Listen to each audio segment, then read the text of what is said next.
બાળ દોસ્તો, હવે આપણે પાઠનું શ્રવણ કરીએ. હજારો વર્ષ પહેલાની આ વાત છે. એ સમયે બાળકો આશ્રમમાં ભણવા જતા.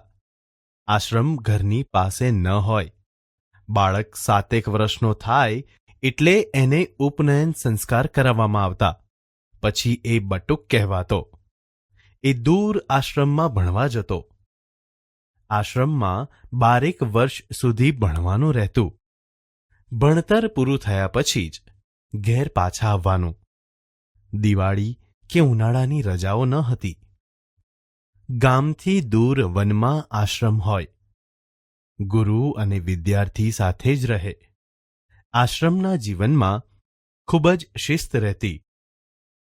ભણવાની સાથે દરેકને કામ પણ કરવાનું રહેતું. ગુરુજી જે કહે તે કામ. વહેલી સવારે ઉઠી, નાહી ધોઈ સૌ ગુરુજી પાસે પહોંચી જતા. પ્રાર્થના, સંધ્યાવંદન થાય એટલે ગુરુજી સૌને કામ વહેંચી દેતા. સવારનું કામ કરી સૌ ભણવા બેસતા. ભણવા બેસવાનું કોઈ ઘટાદાર વૃક્ષની છાયા નીચે. વડલો હોય કે આંબો હોય કે પીપળો હોય, એને ફરતે બટુકોએ જાતે બનાવેલ સરસ ઓટલો હોય. ગુરુજી ઓટલા પર બેસીને સૌને ભણાવે. સૌ ગુરુજીની વાતને ધ્યાનથી સાંભળે, મગજમાં ઉતારે. ન સમજાય તો પ્રશ્ન પૂછે. ગુરુજી સૌના પ્રશ્નોના જવાબ આપે. ભોજન પછી થોડોક વિરામ રહેતો.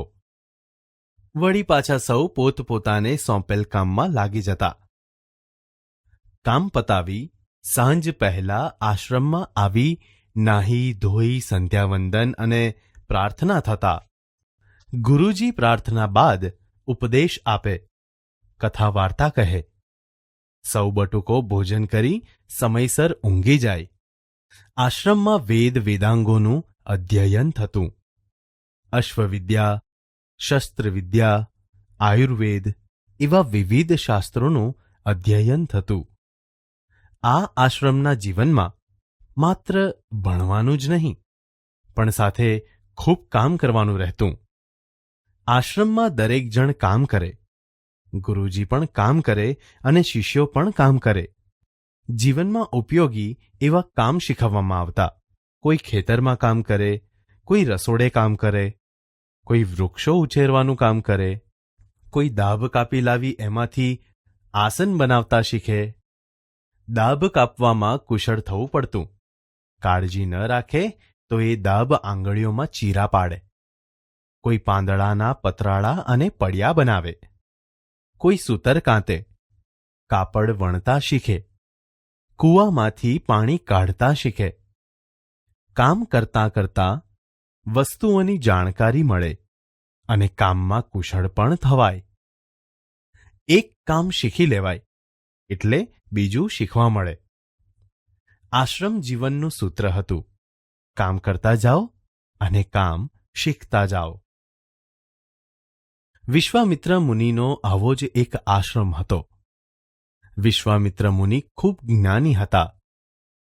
એમને ત્યાં શિષ્યો પણ તેજસ્વી આવતા. ત્યાં વારુણી નામનો શિષ્ય હતો. ભણવામાં ખૂબ જ હોશિયાર.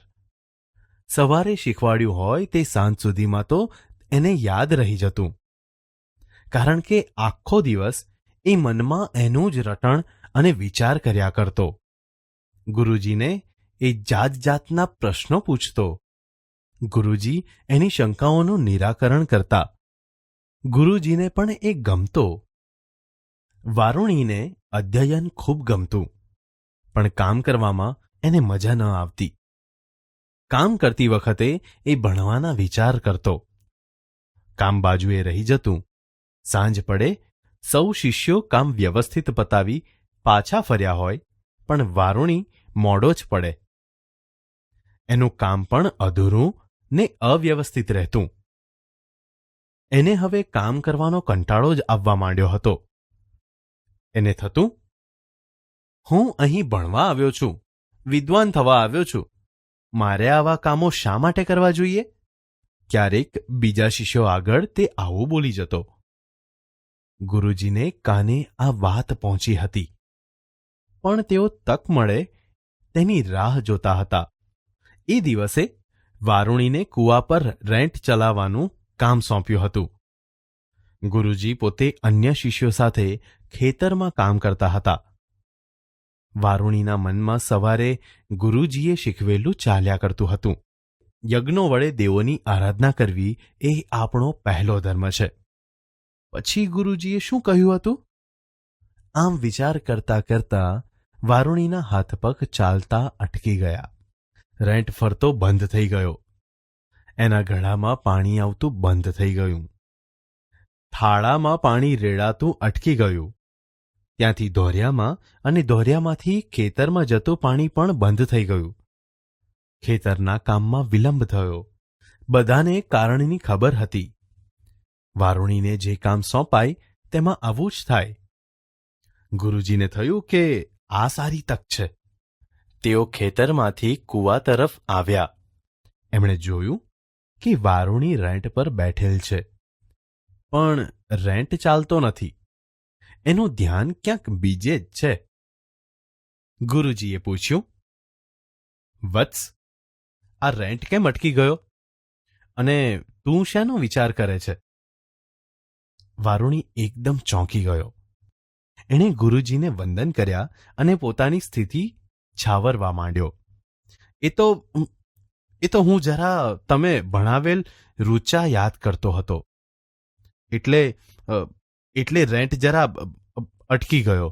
જુઆ ફરીથી ચાલ્યો. ગુરુજી બોલ્યા, રોકાઈ જા. આ રેંટ, કૂવા, થાળું બરાબર જોઈ લે. રેંટના ઘડા કેવી રીતે ગોઠવાયા છે? જોયા ગુરુદેવ. એ ઘડા ઊંધા ચત્તા થાય તો શું થાય? કૂવામાંથી પાણી નીકળે નહીં ગુરુજી. આ રેંટ ઓછી મહેનતે કૂવામાંથી પાણી બહાર કાઢે છે. આ રેંટ, થાળું, ધોર્યો અને નીકની વ્યવસ્થા શોધી કાઢનાર વ્યક્તિ જ્ઞાની કે અજ્ઞાની? ગુરુજીએ પૂછ્યું. જ્ઞાની જ કહેવાય ગુરુદેવ. અજ્ઞાન પોથીમાંથી નથી મળતું, ભણવાથી નથી આવતું. કામ કરતા કરતા સૂઝે છે. કામ કરતા કરતા જેણે બુદ્ધિ લડાવી અને રેંટ બનાવ્યો એ પણ જ્ઞાની જ છે. પોતે બુદ્ધિપૂર્વક કામ કર્યું, કુશળતા દાખવી અને બીજાઓને પણ મદદ કરી. જે કામથી જ્ઞાન વધે એ પણ વિદ્યા જ છે. એ પણ એક પ્રકારનો યજ્ઞ જ છે વત્સ. બસ ગુરુજી, આ યજ્ઞ એટલે શું એનો જ હું વિચાર કરતો હતો. હવે મને સમજાયું. હજુ ઘણું બાકી છે. સાંજે સંધ્યાવંદન વખતે એની વાત કરીશું, એમ કહી ગુરુજી ખેતર તરફ ચાલ્યા ગયા. વારુણીના હાથ પગ સાથે એનું મન પણ જોડાયું. એણે બમણા જોરે કામ કર્યું. હાથ પગ જરા દુખતા હતા, પણ મનમાં ઘણો ઉત્સાહ હતો. સાંજે ગુરુજીએ શરૂઆત કરી. તમને ખબર છે કે કૂવામાંથી રેંટ વડે પાણી થાળામાં ને પછી ધોરિયા થકી ખેતરમાં પહોંચે છે. પણ તમને ખબર છે કે કૂવામાં પાણી ક્યાંથી આવે છે? બધા શિષ્યો એકબીજાની સામે જોતા હતા. ગુરુજીએ કહ્યું, સૂર્યના કિરણોથી પાણી ગરમ થાય, એમાંથી વરાળ બની વાદળા બંધાય અને વરસાદ રૂપે એ પાણી પાછું સમુદ્રમાં જાય. પણ કેટલુંક પાણી જમીનમાં ઉતરી જાય છે, શોષાય છે. ધરતીના પેટાળમાં ઊંડે ઘણા સરોવરો છે. એમાં એ પાણી ભરાય છે. એમાંથી ઘણી સરવાણી નીકળે છે. ભૂમિને ખોદતા આવી સરવાણી હાથ લાગે અને કૂવો થાય. જે પ્રજાપતિ ભગવાને પૃથ્વી બનાવી, એણે સમુદ્ર પણ બનાવ્યો અને એણે જ માણસને પણ ઘડ્યો. પૃથ્વી પરના દરેકને હવા, પાણી ને ખોરાક મળે એવી રચના કરી. એ પ્રજાપતિ ભગવાનનો યજ્ઞ કરવો એટલે જ અન્ન પેદા કરવું, વૃક્ષો ઉછેરવા અને જીવનમાં સગવડો ઊભી કરવી. દરેક જણ આ આખી વ્યવસ્થામાં પોતાનું કામ કરે એ યજ્ઞ જ કહેવાય. વારુણીએ કહ્યું, એટલે ગુરુજી, સારું અને બુદ્ધિપૂર્વક કામ કરતા શીખવું એ પણ વિદ્યા શીખવા બરાબર જ છે, એમ જ ને? હા વત્સ, એકલું ભણવું જીવનમાં કામ ન લાગે. જીવવા માટે જીવનને ઉપયોગી વિદ્યા પણ શીખવી પડે. એક કામ કરવાથી જ અને કામ મન અને બુદ્ધિપૂર્વક કરવાથી જ આવડે છે. કામ કરતા કરતા ભણવું એ સાચી વિદ્યા છે. ગુરુજીએ સમાપન કર્યું.